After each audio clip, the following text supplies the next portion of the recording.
Over about President Obama and Federal Reserve Chairman Ben Bernanke keeping campaign promises and giving Congress an update on the state of the U.S. economic recovery. While the president was signing the financial regulation reform bill and discussing its benefits, Bernanke was across town reinforcing the fact that this recovery is a slow and tedious process. Joe Krier, president of Krier Wealth Management, is here to pull this all together for us, talk about what it means for all of us. This is hardly a matter of just signing a document. It really is something that's subject to interpretation. Yeah, it's a big deal, and 20 years down the road, I think people are going to look back at this as one of the defining moments in Barack Obama's presidency.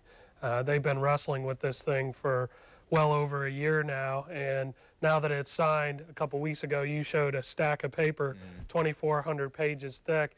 It's going to take 2 years to sort through this thing. Obama and Bernanke, the yin and the yang of this. The president was very optimistic. Yes, he was, and he put this together, presented it as the largest financial regulation overhaul since the Great Depression, and just major protection for consumers. That's a key part of it. Also kind of getting a handle on big Wall Street banks that found creative ways to do financing and things like that. Meanwhile, across town, Bernanke was just a little more solemn in his remarks. Yeah, the president said we consumers deserve some protection, and taxpayers will never pay for Wall Street mistakes again. But you talk about Ben Bernanke, he says, look, we didn't get here overnight. You and I were talking about the fact off the air. This was 28 years in the making. We're not going to dig out of this malaise overnight. It's kind of like, you don't gain weight overnight. You're not going to lose it overnight. For sure, for sure. And you can't just go on an exercise program and get rid of it in a week or a month or even a couple of months if it's a lot of weight. And, 28 years of credit buildup, leverage in the American household, and at the federal level, it's going to take a while to unwind. The big problem there is that it tends to slow down economic recovery because that debt gets in the way of people going out and buying a new car or replacing the furniture, and all those things are the things that really get an economy going again. And amidst Bernanke's dose of realism, the fact that banks are still reluctant to lend. Yeah, that's a big problem, and it's good and bad here. The banks are rebuilding their balance sheets, so they really can't lend right now. They're also a little nervous because so much of the lending they've done over the last 5 years has resulted in foreclosures. Now they're sitting on real estate. All this wraps together.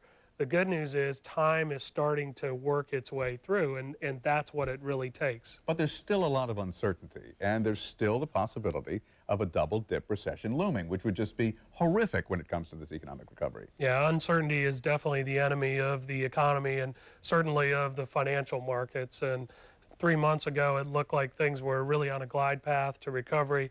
Now that a lot of the government stimulus programs have expired, things have slowed down quite a bit. But Bernanke's key point yesterday was things are slowing down, but we're not going backwards. And he is adamant about the fact that he doesn't feel like we're going to do a double dip, and that the jobs recovery and all that good stuff, it'll take time, but it's in the works. He also says that companies are becoming more profitable and unemployment is stabilizing a little bit. When you look at the positives and negatives of this financial reform, keeping in mind that it is subject to interpretation, what do you see as the pluses and minuses in a nutshell?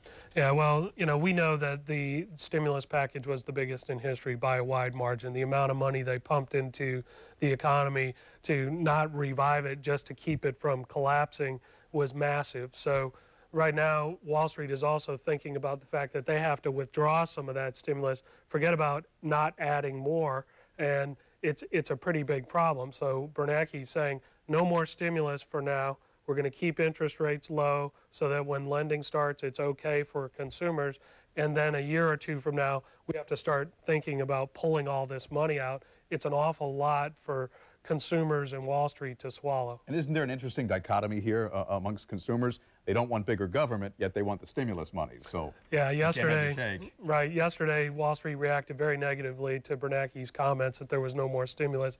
Yet you're right, they've complained day after day about government intervention. You've got to decide what you want, and I think Bernanke's going in the right direction by saying we're going to back off and let this economy do its own thing for a while. Joe Krier, always good to have you here and get your perspective. Appreciate it.